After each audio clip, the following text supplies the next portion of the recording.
jungle. CEO विशाल नरवाडे यांच्या उत्तम कामाचे ग्रामविकास मंत्री महोदय यांच्याकडून कौतुक।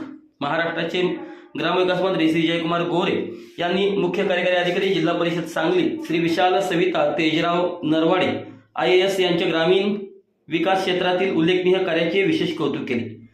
या प्रसंगी मंत्री महोदयांनी उपस्थित सर्वांना सांगितले की नरवाडे IAS यांना महाराष्ट्र राज्यातील सर्वोत्कृष्ट मुख्य कार्यकारी अधिकारी जिल्हा परिषद हा पुरस्कार माननीय मुख्यमंत्री श्री देवेंद्र फडणवीस साहेबांच्या हस्ते प्रदान करण्यात आला आहे। या कार्यक्रमात संपूर्ण सांगली जिल्ह्यातील सरपंच, उपसरपंच, ग्रामसेवक तसेच विविध ग्रामीण विकासातील सर्व संबंधित मान्यवर उपस्थित होते। माननीय ग्रामविकास मंत्री महोदयांनी सर्व अधिकारी आणि उपस्थित मान्यवरांच्या समोर सीईओ जिल्हा परिषद सांगली श्री विशाल नरवाडे IAS यांच्या कामातील निष्ठा, बांधिलकी आणि ऊर्जा यांचे मनपूर्वक अभिनंदन केले। मंत्री महोदयांनी असे स्पष्टपणे सांगितले की सीईओ विशाल नरवाडे यांच्या सक्षम आणि प्रेरणादायी नेतृत्वाखाली सांगली जिल्हा मुख्यमंत्री समृद्ध पंचायत राज अभियान मध्ये राज्यात नक्कीच सर्वोत्तम कामगिरी करेल।